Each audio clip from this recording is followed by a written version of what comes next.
bersama kami di Rumah Mama Dede. Nah, sekarang waktunya kita membacakan pertanyaan yang udah masuk nih, Ma, di Instagram @rumahmamadede_tv1. Pertanyaan pertama ada dari Rezeki Berkah. Amin. Amin. Assalamualaikum warahmatullahi wabarakatuh. Waalaikumsalam rezeki barokah. Galau nih, Ma. Ada apa? Alhamdulillah ada program acara Rumah Mama Dede. Aku mau tanya, gimana kalau suami nggak pernah ngaji, baca Al-Quran selama bertahun-tahun? Sudah nikah lebih 10 tahun, saat istri nanya kenapa nggak pernah ngaji, dia cuma diam. Terus istri nanya kalau lupa bacaan. Bisa belajar dari Iqra lagi, dia marah, bagaimana istri bersikap, Ma? Pertanyaannya, apakah dia tidak sholat, tidak baca Quran semenjak menikah atau baru sekarang? Kalau semenjak menikah, maaf, Anda jangan marah. Artinya Anda salah pilih suami semenjak awal. Kenapa nggak dilihat agamanya? Kenapa nggak dilihat ibadahnya? Jangan menyalahkan orang lain. Tapi sekarang udah tanggung jadi suami Anda. Anda punya kewajiban mengarahkan suami Anda kepada agama yang benar. Bagaimana kalau kalian punya anak-anak, bapaknya nggak bisa baca Quran? Jangan Anda katakan terlambat. Sekarang sadar tentang saya belum bisa baca Quran, panggil guru ngaji. Hari gini gitu loh. Banyak sekali yang namanya guru ngaji bisa kita panggil. Atau Anda ngaji kemana-mana. Sistem yang dibangun sekarang banyak. Belajar yang sebulan, 2 bulan bisa baca Quran. Selama ada kemauan, pasti ada jalan. Mohon sama Allah. Iya. Mudah-mudahan dapat hidayah suaminya. Amin, amin. Nah, tapi kadang-kadang juga nih mah, nggak tahu ini mungkin selera kan beda-beda ya. Mama sudah jelas menegaskan, pilih yang agamanya cantik, kaya bisa habis gitu. Tapi ada yang suka berdoa begini, nggak apa-apa cantik, yang penting agamanya nanti bisa kita belajar bareng-bareng. Ada yang berpikir seperti itu, Ma. Dan akhirnya nggak kuat. Agama bisa belajar bareng-bareng. Sekarang lihat kenyataan, yang semenjak lahir beragama Islam aja banyak yang tidak bisa baca Quran. Banyak yang semenjak lahir sudah beragama Islam saja jauh dari masjid. Iya apa iya? Iya. Jangan Anda bilang bareng-bareng, repot kalau beli yang mentah. Mendingan beli yang jadi sekalian. Iya apa iya? Yes. Maksud Mama beli yang mentah itu mentah agamanya. Iya betul. Mendingan yang sudah jadi aman. Kenapa tidak? Masih banyak orang-orang baik di hadapan kita. Kita tidak perlu lagi repot-repot mengajarkan agama. Betul. Ya, Ma. Bisa jadi malah kita diajarkan nih, Ma, ya. Makanya jangan salah pilih. Selanjutnya nih, Ma, ada pertanyaan dari Nurul Juarning Tias. Nurul Juarning Tias. Iya, Nurul Juar ya, Ma, bukan ya. Juar Tias. Assalamualaikum Mama Dede. Waalaikumsalam Juarning Tias. Galau nih, Ma. Ayah naon? Ma, saya menikah dengan suami sudah 12 tahun. Agama suami saya kalau menurut saya sih lumayan bagus, Ma. Dalam arti ini, sholat 5 waktu nggak pernah ditinggalin. Ya. Nggak pernah ditinggalin maksudnya. Maupun sholat duha dan baca Al-Quran juga hampir tiap bulan selalu hatam. Hebat. Yang mau saya tanyakan nih, Ma, apakah suami saya ini termasuk jodoh surganya saya?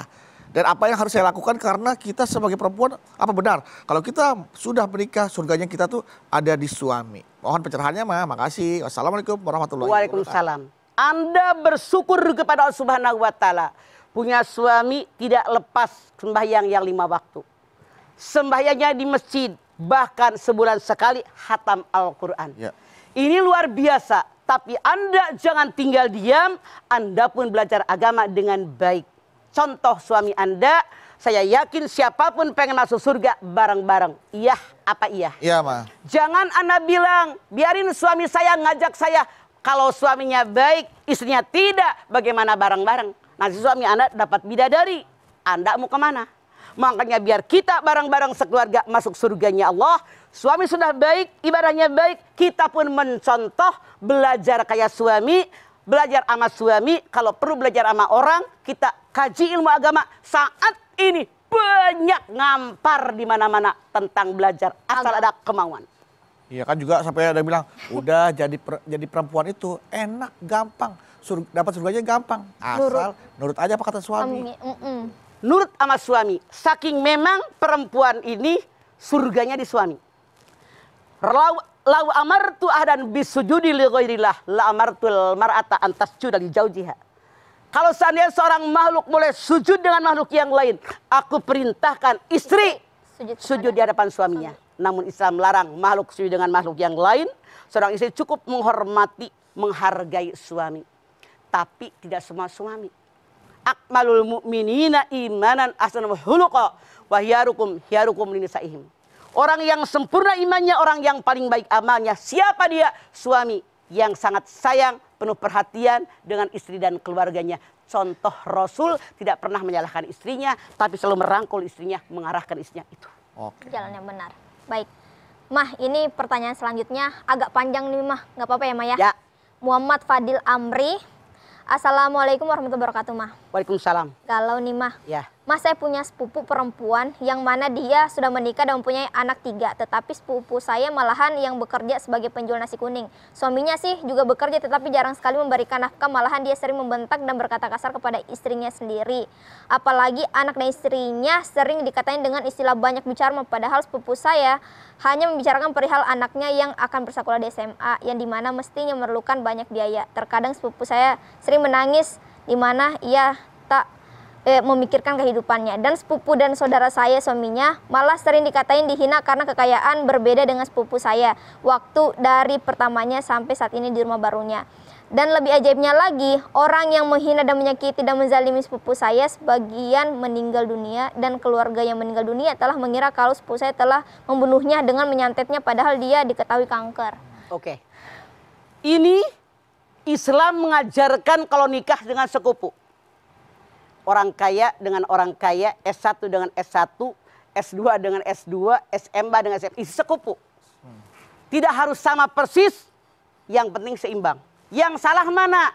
Cuman tamat SD, suaminya S2, itu nggak sekupu. Iya. Kalau ngomong kagak nyambung. Kagak nyambung. Atau orang yang sangat kaya dengan orang sangat miskin, itu kalau mereka nggak ngerti agama akan timpang, dihina, tusing miskin dan seterusnya. Makanya kalau saya melihat orang ini, boleh jadi suaminya datang di keluarga yang kurang mampu. Atau secara ekonomi miskin. Sementara yang namanya perempuan dari orang kaya, terhormat, terpandang, dan seterusnya. Sehingga suaminya sering dihina. Padahal si suami ini jadi terpuruk perasaannya. Nah, istrinya ternyata sekarang jualan nasi uduk dan seterusnya karena mungkin suaminya memberikan kecukupan. Ternyata suaminya ini selalu menghina. Maaf. Kita jadi perempuan, walaupun lebih hebat daripada suami kita, jangan keluar kata-kata. Lo, rumah gue, anak-anak sekolah gue, apa aja laki, makin sakit hati dia. Harusnya bang, bersyukur ada rezeki. Saya punya rezeki ini, abang ini, kita sama-sama membangun rumah tangga. Jadi jangan melukai perasaan suami. Karena suami ditakdirkan oleh Allah, jadi kepala keluarga, pasti perasaannya tersinggung. Jadi saya mengajak kepada si perempuan tadi, jangan menghina suaminya, satu.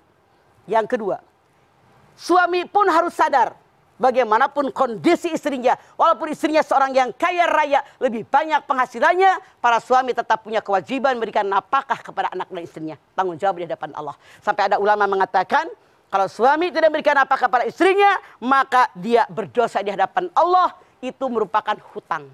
Hutang. Hati-hati. Jodoh bisa membawa kita ke surga atau ke neraka. Nih, Mak. Ya.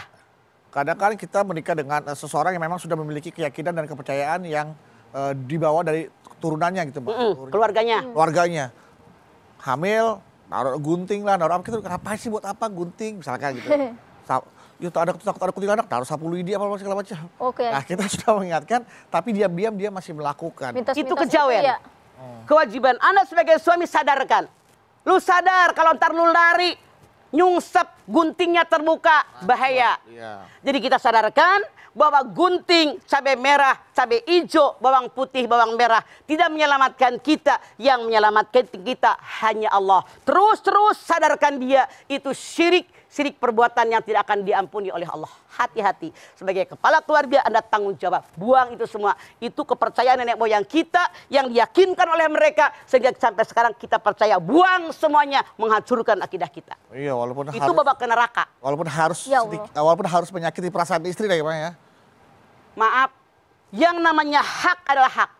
Innal halala bayyinun wa innal harama bayyinun. Walaupun menyakiti istri, kalau salah, dosa, tempat lu neraka. Ngapain lu bunting pakai pisau, pakai bawang merah, bawang putih. Anda wajib tegas bahwa ini adalah salah. Jangan ragu. Hukum agama tidak bisa pakai main. Sering gitu, kadang-kadang dilaci duit, ada bawang putih, ada apa, pas diambil duitnya pedes gitu. ada bawang putih. Oh, takut diambil tuyul. Iya kan, ada kayak gitu. Emang tuyul takut sama bawang putih? Nggak tahu ternyata tuyul suka makan ketoprak ada bawang putih.